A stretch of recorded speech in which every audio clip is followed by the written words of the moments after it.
One afternoon, a boy was on the bus when he noticed a black female giving out a strange hand signal. He immediately called the police. The following event was really startling. Welcome to USA Stories channel.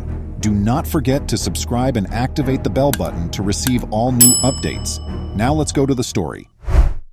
As Julius rode the bus to work that hectic afternoon, he was psyching himself up for yet another lengthy shift at the restaurant. In an attempt to find some quiet in the middle of his hectic life, he was listening to music on his headphones. But something struck his eye as he looked around the bus. Several seats apart sat a tall black man. The man's extravagant, colorful clothing contrasted sharply with the other passengers' more laid-back looks. Beside him was a small girl who resembled the guy remarkably. It was evident to even a dummy that they were father and daughter, but the young child had a sorrowful, withdrawn appearance. She kept her head downcast as she clutched to her father's side. Julius watched the two intently, sensing something was wrong. The man appeared to be high on an illicit narcotic as his lips quivered and his eyes narrowed. He appeared colorful, yet he gave off the impression of being on edge all the time. The man's eyes were constantly darting back and forth as though he was searching for someone. Conversely, the little child seemed too depressed to talk to anyone. She only sat there and looked at the ground in silence. Suddenly, the little girl glanced up and established eye contact with Julius as the bus got closer to his stop. Something about her look conveyed concern, as though she were silently pleading for assistance. Julius was astonished by something the girl did as the man looked away once again out the window. She gently gripped her throat, reaching for it. As Julius struggled to process what he had just witnessed, his heart thumped fiercely in his chest. But it was time for him to get off the bus and go to work before he could respond. It was his first time being late by a few minutes already. But the tiny child was on his mind all the while.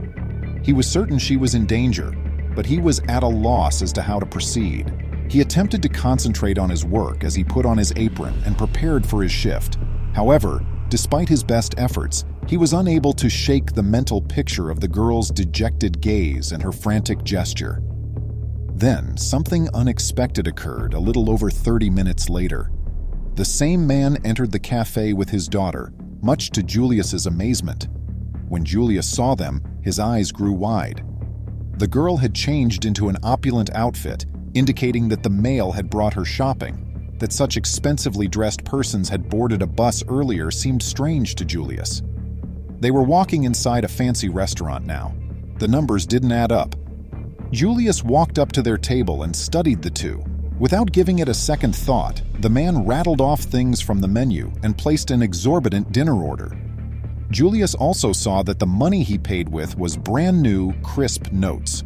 The girl and the man did not appear to be interested in eating, even with such an extravagant order.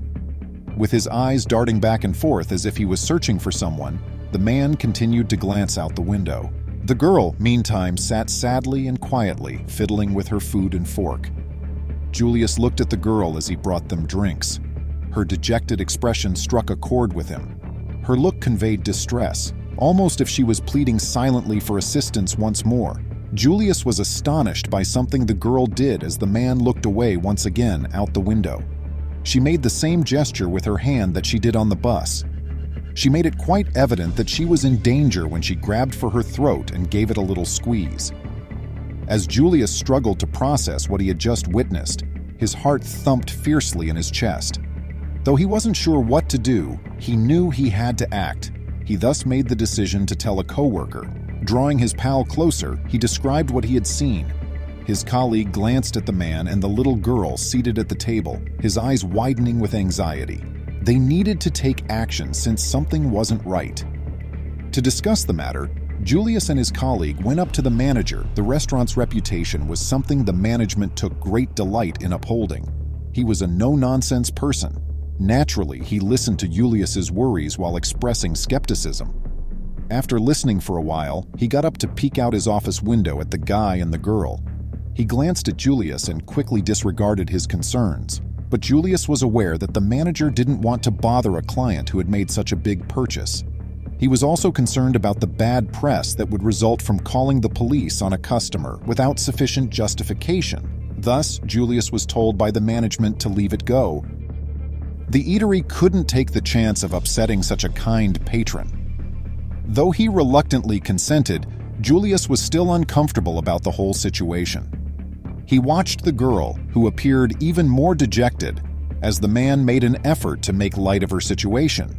Julius was even more concerned when she didn't reply to her father's jokes. The girl gave Julius another signal and peeked out the window as the man looked out again. She slid her hand quickly down her neck this time.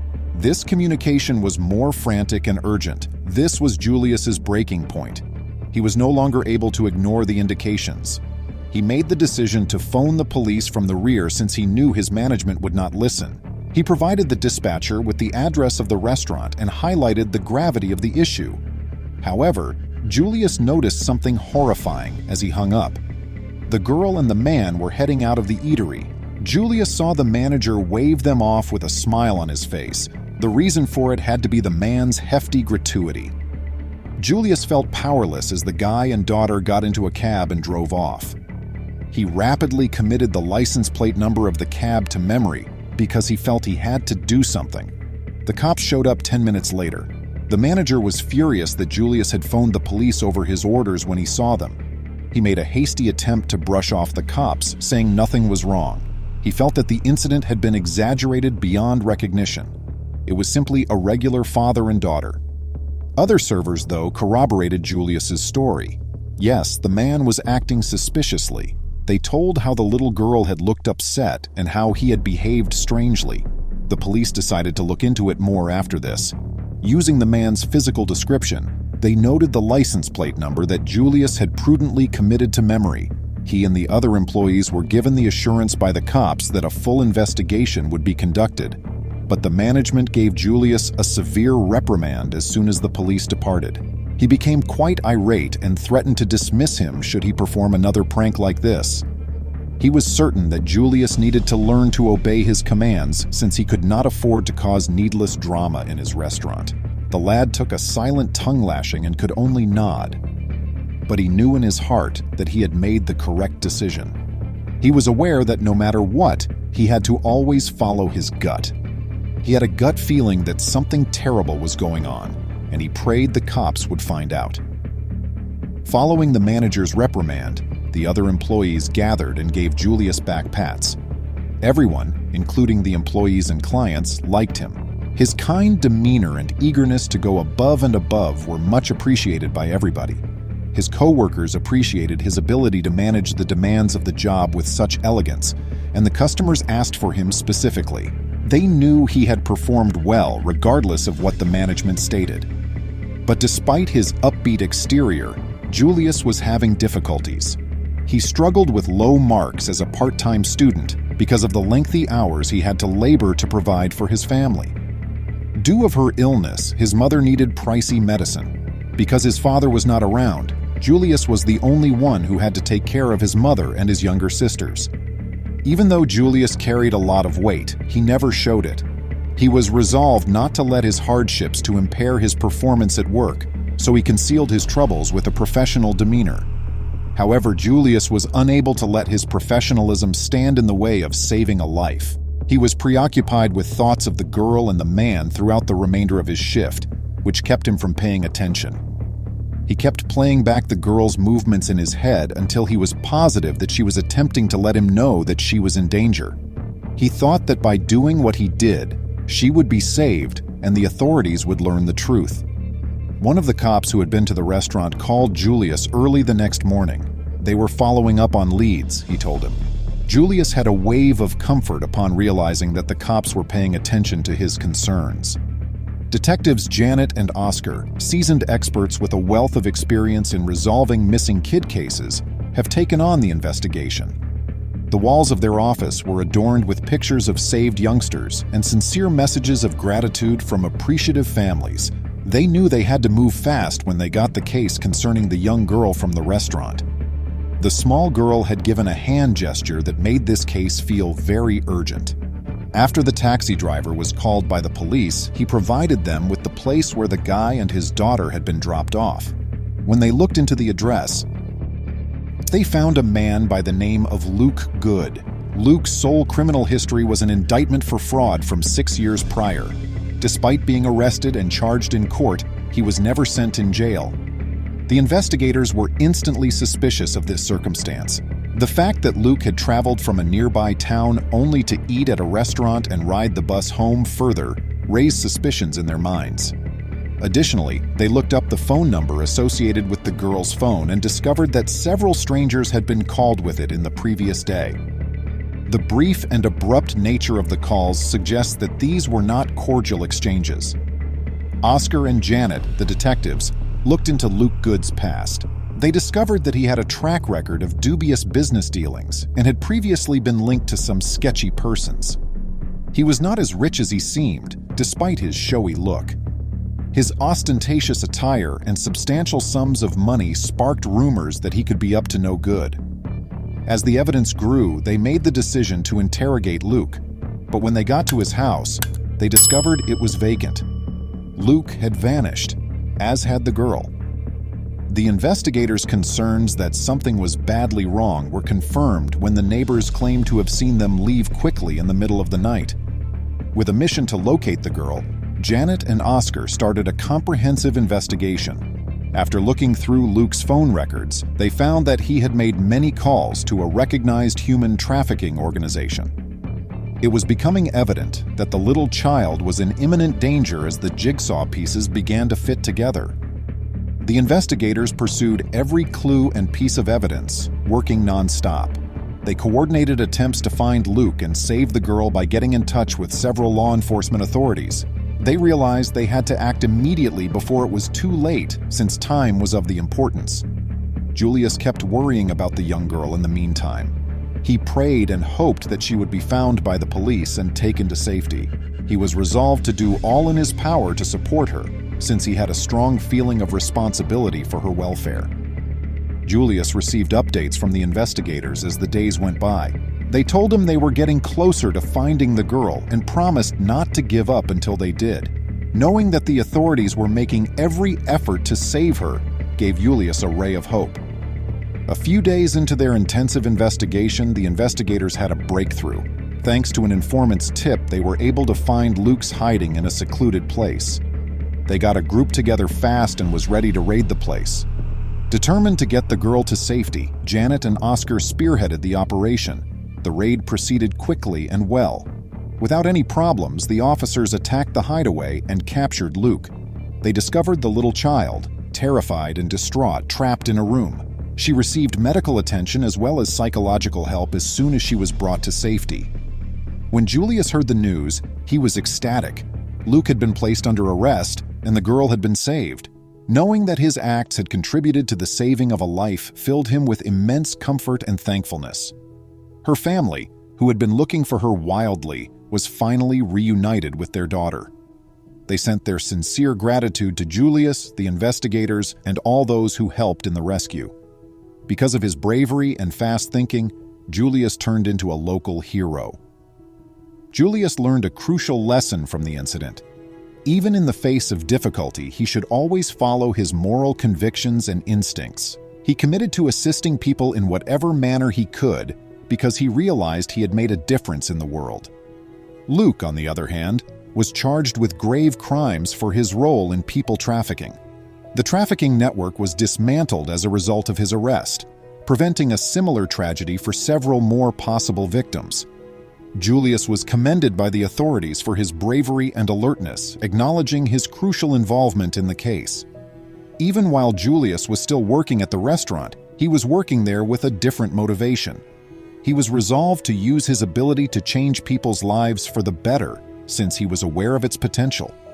In his hour of need, the community came together to help him and his family. The tragedy raised awareness to the problem of human trafficking and prompted initiatives to stop this horrible crime. Others were encouraged to be more watchful and to act when they noticed something amiss by Julius's narrative. He was thankful to have contributed to the world becoming a safer place, since his bravery had started a domino effect of good change. Mark had been traveling a different path across Alaska's mountains and glaciers. Although he had never been there before, he had heard from a buddy who had been a few years earlier how lovely it was. But while he was moving, he noticed something odd frozen in the ice. Although the boat was a sight to behold, he was astounded by what he saw when he got on board. He lost control when he entered the helm and yelled at what he saw. Mark chose to take a vacation to Alaska this year on the advice of one of his friends, since he couldn't control himself when he was on the unknown road. Even though he had left years prior, Mark had consented when his friend advised him to take this less traveled way. It never occurred to him that he might discover something similar. Although he hadn't heard many others discussing this option, he had faith in his friend. They had shown him how to hike to a remote and picturesque location on the glaciers where few people would normally be found. Mark was intrigued by this notion because he enjoyed exploring new locations, but he couldn't help but worry whether Tyler had seen and neglected to tell him. It had been suggested by his friend. Mark observed something when he got to his destination that he never would have thought to see in a setting like this. He anticipated seeing a stunning, expansive area of snow with craggy mountains in the background. Even though that explained part of what he saw, it did not alleviate his confusion regarding the bright yellow object in the middle of the landscape. He was expecting a text message, but instead, he saw Tyler's caller ID. With wrinkled brows, he answered the phone. "Yo, Tyler, what's up?" Mark inquired. "What the heck is that boat on the ice, Mark? Did you add that using Photoshop to your image or something?" Tyler queries. Mark was even more perplexed by this. Had Tyler really been serious? "What are you trying to say? I assumed you brought me here to play pranks on me. Are you implying that throughout your visit here last year, you were blind to this?" Mark started to become nervous, waiting for Tyler's response. How could something just come out of nowhere if it hadn't been here the year before? "No, dude. When I was there last year, that was definitely not there. Is it possible for you to FaceTime me?" Tyler remarked. "I truly want to believe you, but everything seems so unlikely that I have to see it with my own two eyes." At his friend's remarks, Mark grinned. "You're not physically here. I'll be FaceTiming when I enter if my phone coverage permits it. In this manner, you are still there with me, even if only a little." At this, he saw Tyler nod. Mark moved over and, when first encountering the object, began to realize just how massive it was. How was he going to get inside it at all? Tyler said, "Maybe you have to walk around it to find a way to get on," while he was still on the phone. At this, Mark gave a nod. If they were going to investigate its contents, they had to go on the boat. "Yes, you are correct. Let's carry that out." Mark stepped gingerly onto the deck. He took caution where he stepped. The deck appeared to be relatively vacant as I looked about. Tyler said, "We should go inside, but it would turn out to be a grave error." Mark found the door leading into the control panel. Mark approached it gently, taking notes to show his friend what he observed. Then he unsealed the door and shined his flashlight inside. Something caught in his throat, the air. With his breath apparent in the cold air, Mark entered the boat's dimly illuminated cabin. It just took for one of the figurines to appear to move slightly at that moment. Mark's panic burst into a cry of terror that broke through the glacier's frigid silence, and the gadget fell out of his hand and hit the wood floor with a clatter. The phone connection with Tyler ended abruptly, and the screen turned black. There was an unbearable quiet for a while. He felt as though the frigid boat walls were closing in on him, and the darkness was oppressive. He made himself take one step, then another, his steps unsteady and unsure. As Mark scurried out of the spacecraft, his feet skidded on the ice surface. His eyes kept darting back over his shoulder, as if he thought something could come spilling out of the boat. The boat's yellow hull was a striking contrast to the white background, a strange outlier amid the icy terrain. In an attempt to get as far away from the unsettling spacecraft as possible, he picked up his speed. It seemed to take forever to get back to safety as Mark retreated from the ship. With each stride Mark made, doubt seeped into his mind. Did he truly witness what he believed he had seen? Was this lonely environment just playing tricks on his mind? Gradually, as the ship vanished from sight, Mark started to feel relieved. The air felt less oppressive the farther he traveled, almost as though he was leaving a heavy burden behind. With hands still shaking from the cold and terror, Mark took out his phone as soon as he felt secure enough to move away from the ship. With a faltering voice, he called the local authorities and reported what he had discovered. A boat is submerged in the ice. It is more than a boat. There's a problem with it, he stumbled.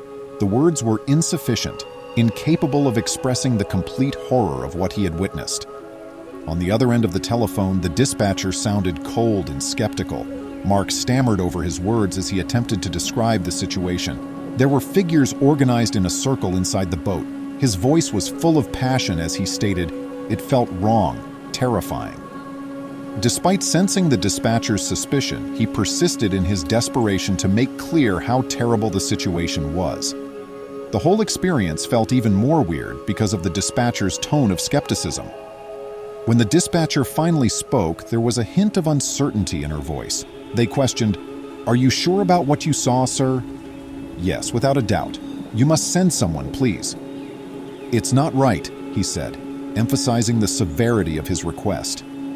Eventually, the dispatcher did agree to send a unit to look into it, but doubt persisted.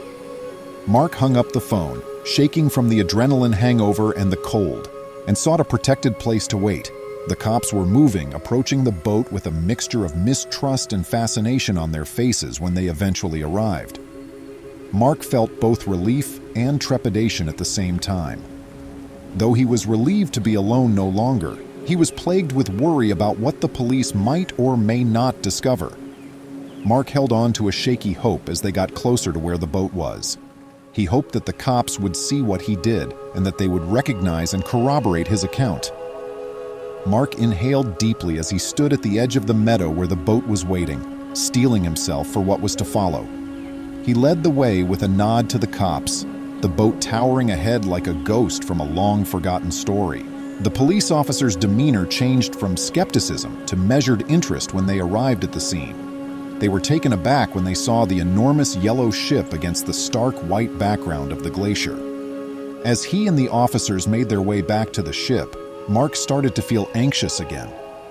He had a shaky sense of security knowing the cops were with him, but it was insufficient to erase the fear that gripped him. With renewed care, the police approached their inquiry, considering the ship to be a possible crime scene. After securing the area with barricades, they began recording everything. Mark watched in horror as the officers changed from being doubters to detectives, totally focused on solving the ship's riddle. The cops gingerly made their way into the cabin, looking at the black stains on the walls and floor, as well as the unsettling arrangement of bones. They discussed the many circumstances that may have given rise to such a spectacle in quiet, serious tones. The air was heavy with the unsaid, and the mood was strained. They were cautious not to spoil the moment as they shot pictures from every angle. The police officers gathered close together and spoke quietly about what they had discovered, heard bits and pieces of their talk, and Mark could tell they were frustrated. The mystery was further made more complex by the admission that the bones and blood were fake. The reason behind setting up such a setup perplexed the investigators. Mark chose to give Tyler a call to get additional details because he could still clearly recall his shock upon first seeing the ship's picture. Tyler's answer just made the mystery more complex. He affirmed that when he had visited the glacier a year prior, the boat had not been there. The police were interested by this new knowledge, which added another jigsaw piece to the puzzle. It seemed nearly inconceivable that the ship had come in such a short amount of time and no one had noticed. Eventually, the inquiry came to a standstill. There were no definitive answers from the ship's findings on how or why it ended up on the glacier. The origins and purpose of the ship, along with its manufactured horrors, remained a mystery. The police probe produced no useful leads. Searching through their records and contacting other departments, they were unable to find anything that would account for the ship's existence or its strange cargo. Mark struggled to accept that the whole thing was strange. A part of him was confused by the unexplainable nature of what he had discovered, and another part felt silly for being so afraid. The mystery surrounding the ship persisted even after Mark and the police departed the area, its mysteries concealed in the glacier's frigid depths. A fresh lead emerged a few days after the inquiry hit a roadblock. After learning about the mystery boat, an amateur videographer in the area got in touch with the police. Mark was in the police station, listening carefully to what the filmmaker had to say. He explained that he knew the ship from the news and claimed to have important information about it. His expertise appeared to be the final component lacking from the confusing picture that had confounded all those concerned. The director disclosed that the boat was a prop for a low-budget movie he was producing. As Mark processed this knowledge, his eyebrows shot up in amazement.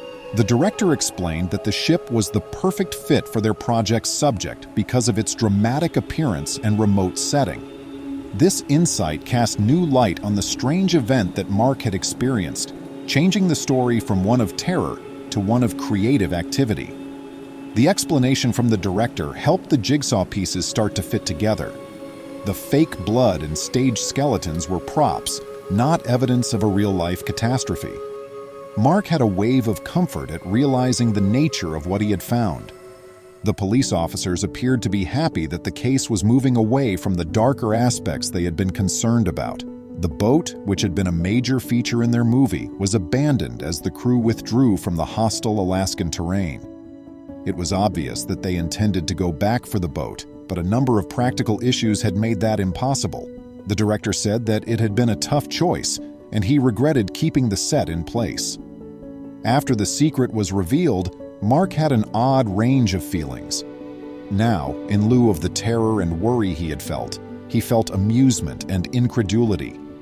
He was laughing uncontrollably at how ridiculous the whole thing seemed. It appeared almost too bizarre to be true, yet what he had thought to be a horrific scene turned out to be nothing more than an abandoned movie set. Following the event, Mark noticed that he was thinking back on it. He considered the ease with which fiction may be mistaken for reality, and vice versa.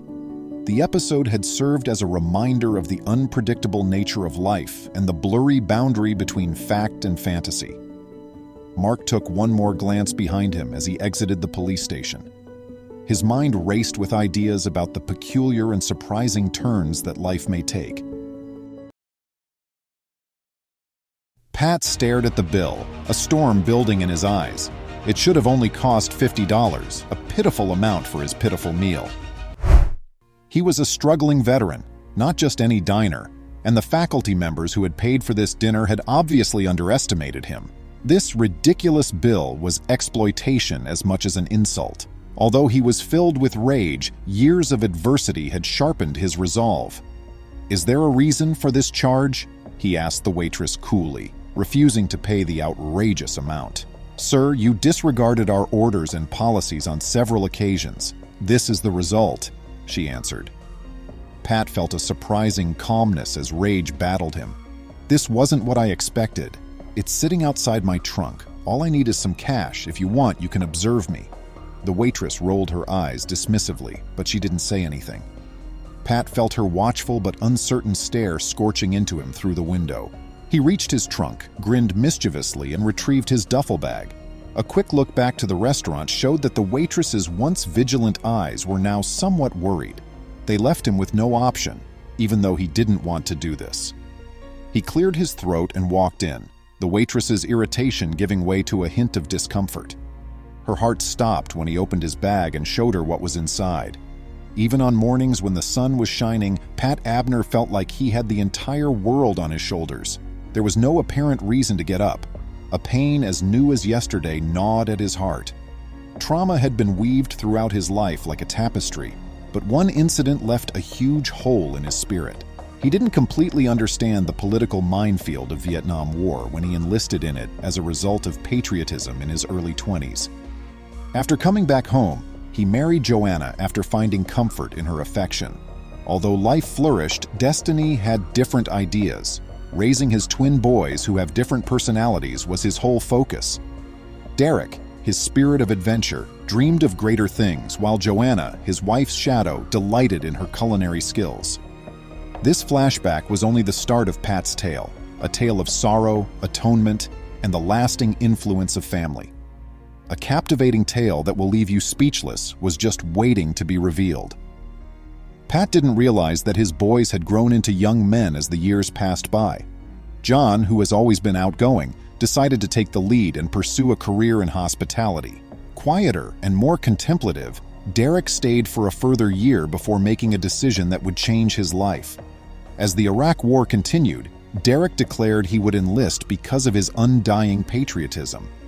Pat made an effort to talk sense to his son and to convey to him the painful truths of war that were ingrained in his own being, but Derek was unmoved. Pat and Joanna were left feeling paralyzed by their son's march off to service. They had to endure a torturous wait every day until a handwritten letter one fateful day upended their entire lives. Derek was lost, slain in combat. Joanna was engulfed by grief, which further submerged her in sadness. Their marriage suddenly collapsed as their once unbreakable love broke. Pat left his wife alone after becoming insensitive to her suffering. He took just 2 priceless mementos from her, a fading picture and Derek's old baseball cap, which he stole from his bed before heading out on a lonely trail. Pat became a nomad for 20 years, moving about and taking on various occupations to make ends meet. Even though he had lost a lot, those 2 shattered pieces of his son continued to be wholly quiet travelers with him. He became curious about tales about a new eatery one typical day in New York. He entered, looking for some warmth and smells he was acquainted with. The perfume of boiling spices brought back memories of Joanna's cooking. However, his relief was fleeting. The air was cut by a shrill voice that said, "Can I get you anything to drink?" It was the waitress, with an air as icy as the ice in her drink. Her smile faded as Pat lowered the menu to see his face, leaving a spark of uneasiness in its place. He felt that he had unintentionally set off something.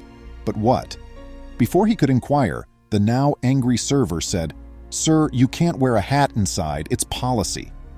Though years of struggle had sharpened Pat's control, anger still burned inside him. "It holds significance for me," he said, indicating the headgear. "It belonged to my son." Her curt response, "It doesn't matter who it was," cut off his comments. Rules are rules. Pat met her eyes with steely resolve, refusing to back away. "Then I won't take it off." Pat wondered whether he had gone too far as the waitress walked off with a sneer. But his voyage had only just begun, and the meeting was far from done. When the waitress reappeared, she was carrying a platter full of food that appeared to be a doorway to her house.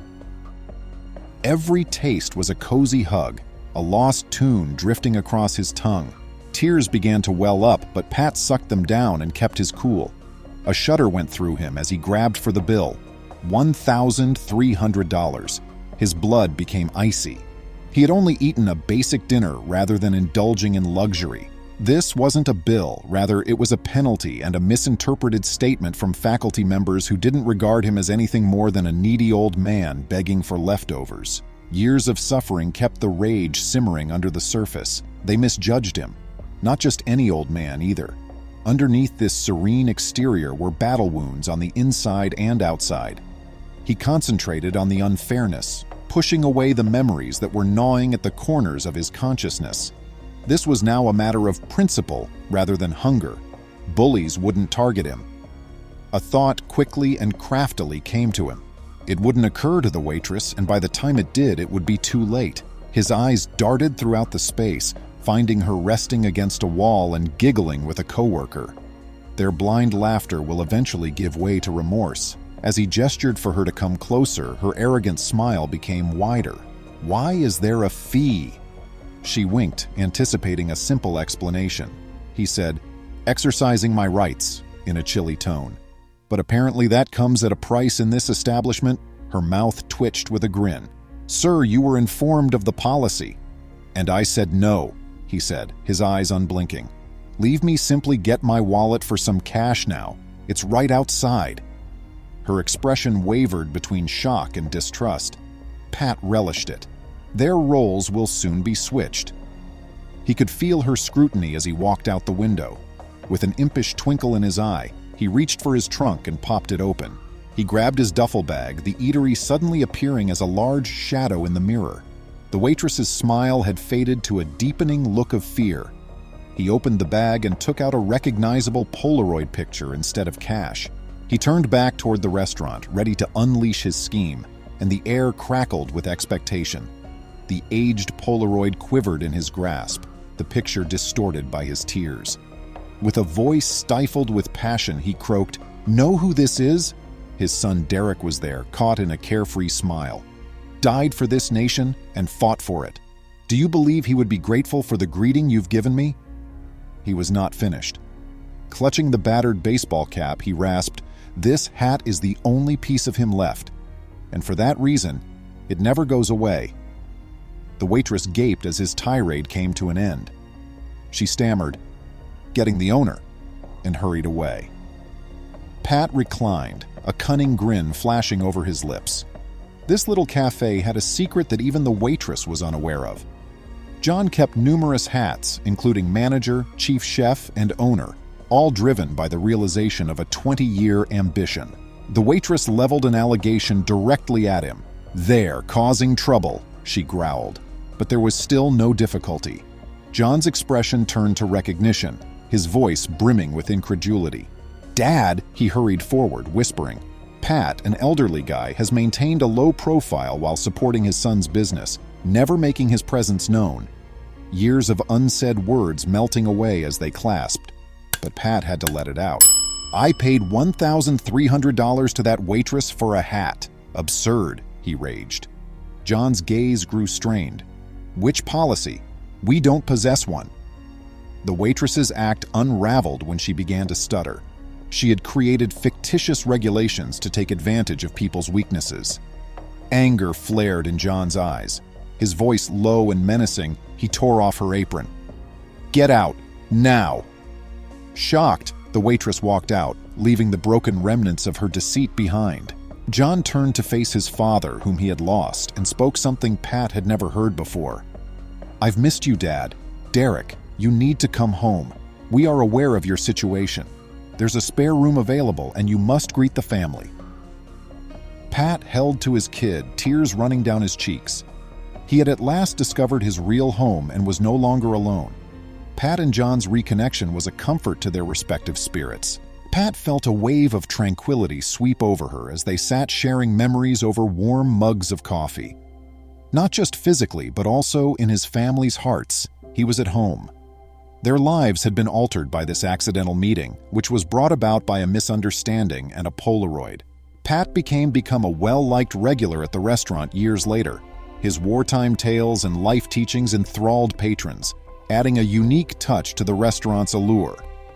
John was motivated by his father's tenacity, grew the company, and opened stores all throughout the city. However, the biggest shift occurred within of them. Pat was able to release the guilt that had been weighing on him for so long by forgiving others. John finally realized how painful his father was, and he saw how powerful empathy and compassion can be. But their tale is much more than simply a father and son getting back together. It is evidence of the continuing strength of family, the reconciling power of forgiveness, and the surprising detours that life may take. It serves as a reminder that hope may linger and reignite even in the darkest of circumstances. Please remember to subscribe to our channel, give us a thumbs up, and turn on the notification bell so you won't miss any of our videos. If you enjoyed the tale, the next video that plays on your screen will probably move you too.